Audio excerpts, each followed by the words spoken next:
আসন্ন টি-20 বিশ্বকাপে বাংলাদেশের অংশগ্রহণ নিয়ে চূড়ান্ত সিদ্ধান্ত জানাতে ইন্টারন্যাশনাল ক্রিকেট কাউন্সিল আইসিসির কাছ থেকে একদিনের সময় পেয়েছে বাংলাদেশ ক্রিকেট বোর্ড। বুধবার জানুয়ারি ২১ বাংলাদেশ দল সংক্রান্ত বিষয়টি নিয়ে আইসিসির এক ভার্চুয়াল বোর্ড সভা অনুষ্ঠিত হয়।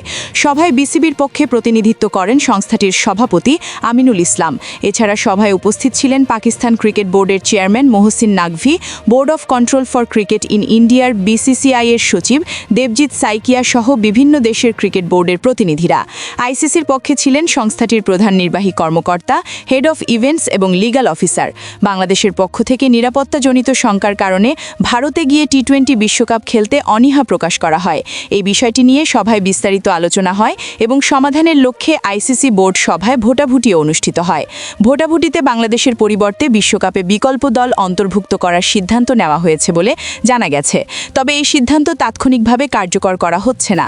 আইসিসি জানিয়েছে বিষয়টি চূড়ান্ত করার আগে বিসিবিকে বাংলাদেশ সরকারের সঙ্গে আলোচনা করে চূড়ান্ত সিদ্ধান্ত জানাতে হবে। এজন্য বিসিবিকে একদিনের সময়সীমা বেঁধে দেওয়া হয়েছে। সংশ্লিষ্ট সূত্রের বরাতে এ তথ্য জানিয়েছে ক্রিকেট বিষয়ক আন্তর্জাতিক সংবাদ মাধ্যম ESPN ক্রিকইনফো। টি-20 বিশ্বকাপে বাংলাদেশের অংশগ্রহণ নিয়ে এই সিদ্ধান্ত আন্তর্জাতিক ক্রিকেট অঙ্গনে নতুন করে আলোচনার জন্ম দিয়েছে বলে মনে করছেন বিশ্লেষকরা।